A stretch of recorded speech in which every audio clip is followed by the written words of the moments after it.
Hi there, and welcome on the journey to transform culture. I'm Steve, and I'll be your guide.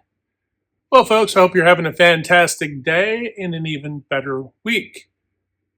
In this video, folks, we're going to jump straight into talking about weaving the future. I know, sounds kind of different, right? But if you think about it, I kind of touched on this on a couple of videos ago, but not as a main topic. And that is where we are now at our place in history currently. And it doesn't matter when you're watching this video, wherever you are in time, okay? Hopefully 2026 or later. But where we are now in time, why and what do we want to see from our future, right? And weaving the future really is kind of a throw toward saying, what do we want to do now that's going to help us, right, all of culture, to transform in a healthy way, right? So that as every day, week, month, year, and decades, and and on and on and on unfold, right?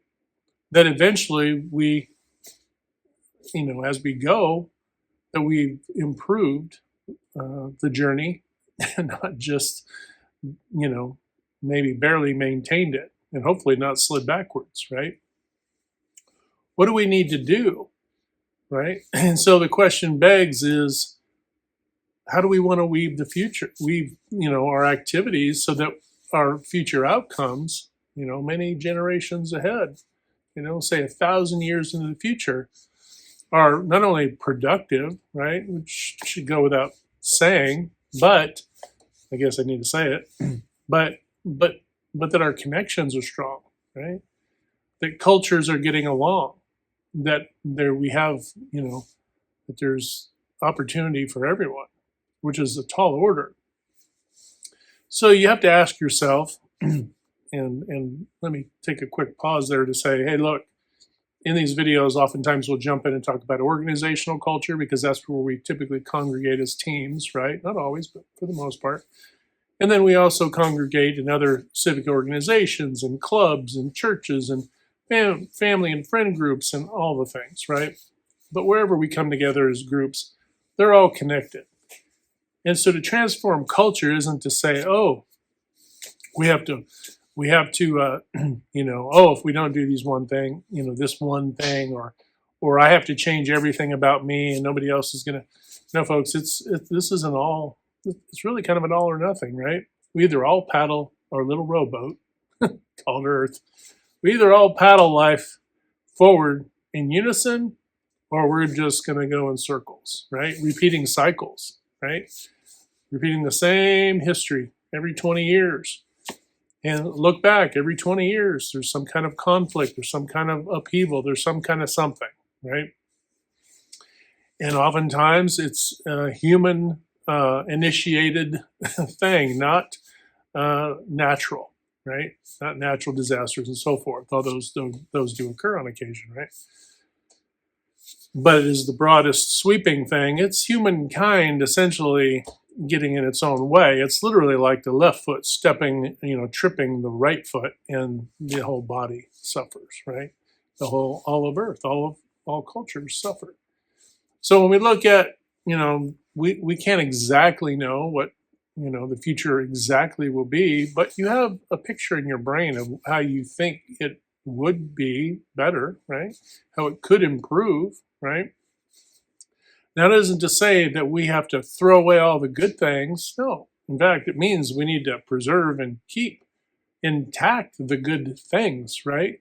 Taking care of our family, building our family connections, strengthening our friend connections, strengthening our bonds with those people in the community, dial back the rhetoric when it comes to politics, and look at it a little more like two tennis players on a Sunday instead of, a gladiator arena, right? And, where it gets, where the results would be awful, right?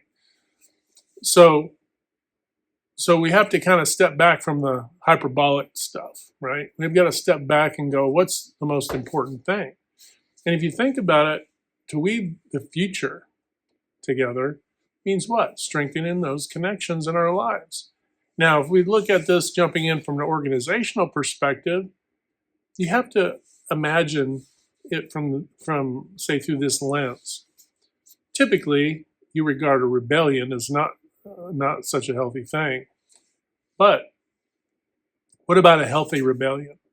A healthy rebellion that is one that chooses to be kind instead of unkind, right? Rebels against the unkind, rebels against being unprofessional, rebels against harsh judgment, ridicule, you know, slanderous, all the things, all the negative behaviors that you can really lump together.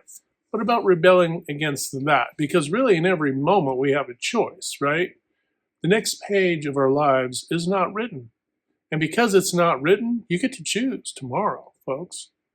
You may have had, you may have been, Mr.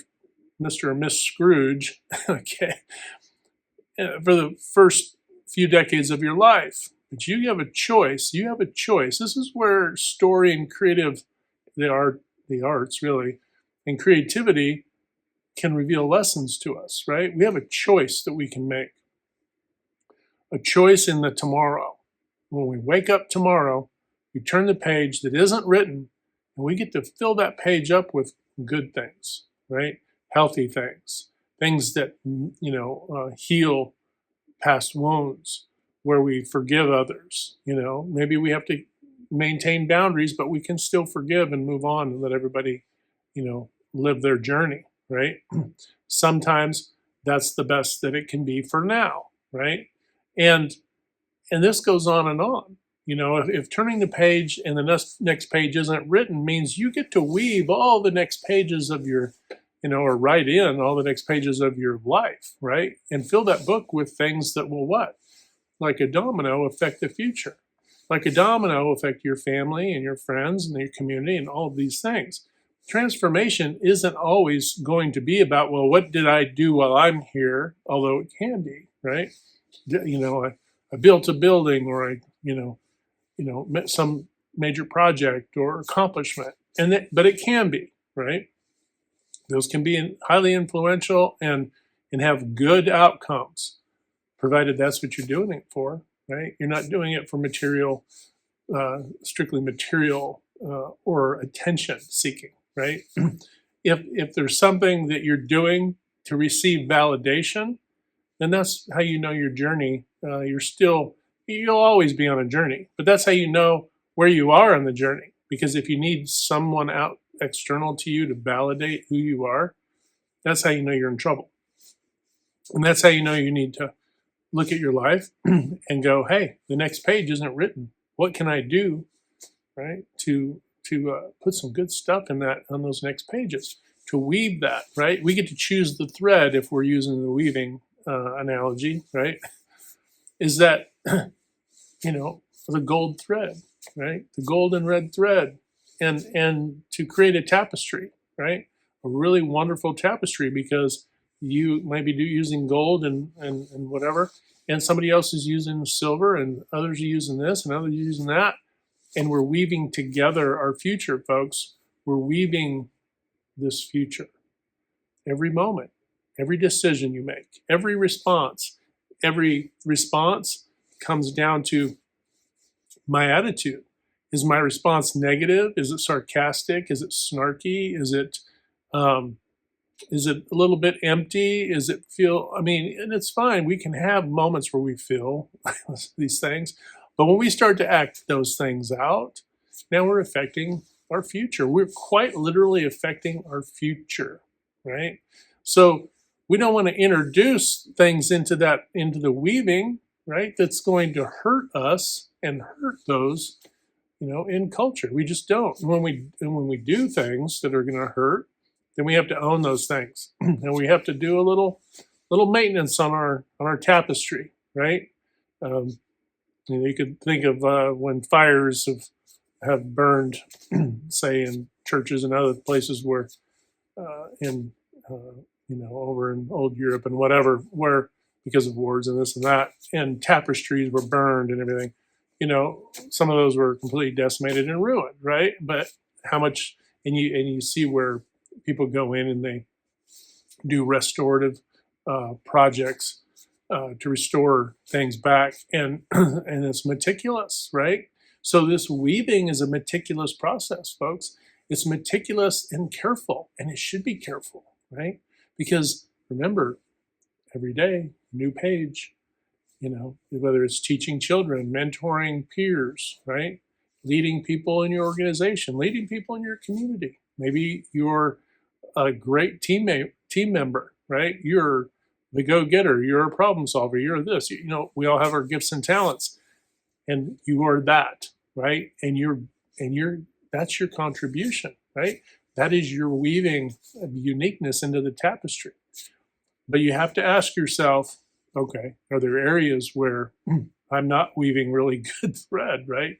Where I haven't had the tough conversation with parents or family members or friends, and owned the discord, to then begin to heal those things, right? Because to be able to weave the future means we have to heal, folks. It's kind of like it is literally like building our house on sand. If we don't, then we're building our house on sand, and then that house will sink into the sand, right? It won't be sturdy, won't be stable, and it won't last. So if we want our future to last, what do we need to do? We need to be meticulous about, sometimes we have to rebuild some of these foundational aspects of our own life, not only our own life personally, but professionally, right? And sometimes we need help. Sometimes we need, to seek outside assistance, whether it be mentor, friend, counselor, all of it, right? Maybe even be a doctor, right? If it's a health related thing, maybe it's, hey, I need to turn my health around because of my children and my grandchildren. I want to be here for them. I want to I want to be able to influence their lives in a positive way. Not only so that you can witness their lives as they go, as long as we're here, right?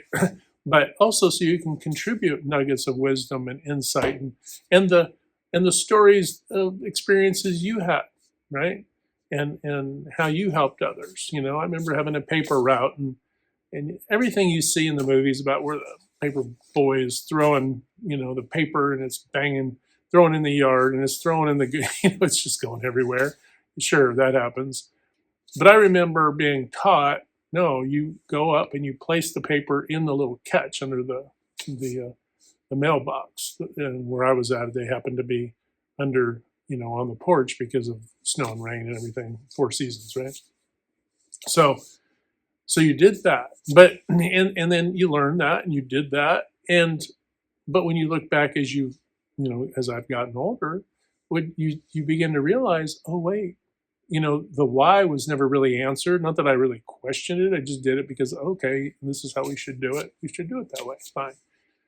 But I think of the elderly people, that them having to come out, and if I would have just been flinging papers all over hither and yon, they would have had to have been digging them out, and it would have been frustrating. It would, and as their health got worse, as some of these people were quite elderly, how much of a kindness that was, even not knowing it was a kindness, right? Sometimes the details in the work that you do that you don't question, maybe there is an inherent value, a quality, and a kindness built into that process that delivers something special for your customer or people in your own life, right? In your own community, your own family, your own friends.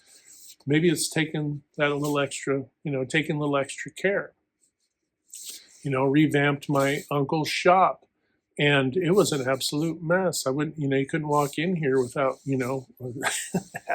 hazmat suit on practically, and turned it around and made it a useful space, right? That he can use for whatever he wants, whenever he wants, right? So it's doing some of these things that you aren't always asked to do, right? It's rising above. It's what I know I should probably do, and then, hey, what else can I do? what else? What other opportunities are there? Oh, somebody needs their inside of their home painted, and you help them with that, or someone else needs help with this or that, or somebody needs their headlight changed, or somebody needs some help with their garden stuff, or somebody needs help with X, Y, Z, one, two, three, whatever it is, right? And you make that extra effort. And when we're young, we don't always value that extra effort. We think, oh, this is drudgery. I have to go do this. I'd much rather be doing something else. But as we become a little bit wiser, and become more experienced, you begin to understand and see the value, right? The value and that value that you're providing others, weaving that special care and that love, quite honestly, into all of these connections, even for folks that don't even know you. Most of the people I delivered papers for as a kid, I didn't really know them, hang out with them or anything like that, but they valued me and thanked me, and there were always a smile on their face, and I was cheerful with them, and it was a healthy relationship, not even knowing their own life and anything about them, right? As a kid, we don't have to know somebody's story. We don't have to receive the validation that, well, are they worthy enough for me to help, right? You see this where people are measuring, judging, essentially, well, they don't believe like I believe, so I'm not going to contribute, cans of food, for da da da da da, whatever. I mean, really, aren't we human beings first? Isn't the value of being a human being part of that care and that weaving to regard us all as living our own journey, but a combined collective journey, right? One where we're all on this planet Earth. And I will tell you this, if there is such thing as other intelligences out there, they must be marveling at the beauty and splendor of our planet and wondering, why do these people not get along? Why do these people struggle with relationships? Why do these people always destroying things? Why are they always putting up fences and walls and things to divide them? Also, though, why are they not being responsible and owning their stuff, right? so look, folks, there's enough to go around. It's not just any one group, one person, one aspect of culture, one this, one that. It's not. There isn't. It's all one, folks. We're one human race on Earth. Are we acting like it? I mean, are we working together to weave the best result for our future and that of our children and grandchildren and all the generations that will come? Because one day we will be this will be a time capsule, right? And one day and that's the beauty of some of this stuff for our for the future, is that folks from the future are going to look back and go, they're going to laugh at our silliness, which can be fun sometimes, the harmless stuff, and then they're going to be kind of bummed that we didn't take advantage of the opportunities, the technology, the opportunity to they had all this going for them. Why couldn't they come together, right? Why did they always have to find a line to draw in between all of the connections in their lives and the different groups and cultures and everything, right? So you reel this back in and then you go, well, what am I saying, really? I'm saying is every practical decision you make throughout your entire day, doesn't matter if it's at work, in your own personal life, is absolutely influencing the future. You are weaving the future, right, wrong, or indifferent, by every decision that you make, every, good behavior and bad. So you have an opportunity, what, to choose to do, good, right? And to pass that along. And when you pass it along, folks, I'm telling you what, you would see a transformation within our cultures, all cultures, right? That would change the world. It literally would change the world. We would eliminate so much struggle. And you would actually see, look, bigger business and small business would thrive. Consumers would thrive, right? The workforces would thrive. You would essentially have to be somebody who was a complete holdout not to thrive, right? The bad part of the rebellion. side of things, right? So just some things to consider about weaving, making choices to weave into the tapestry of who we all are as a collective for the future, and to be conscious, not have it in the back of our mind, but to bring it into the front of your mind. When somebody asks you a question, or a teammate or a peer or a friend or a family member or somebody in the community, are you being helpful? Are you being kind? Are you being professional? Are you being constructive? Right? Are you collaborating for a positive outcome, or are you putting up a wall? Are you pushing away?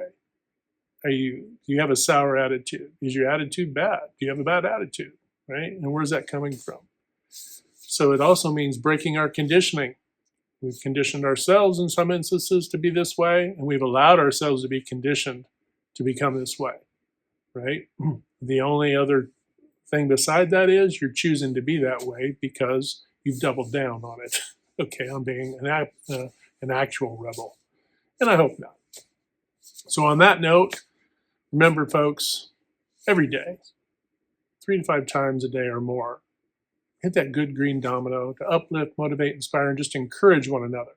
When you do this, not only are you helping to transform culture for the better, but you're also transforming your own life.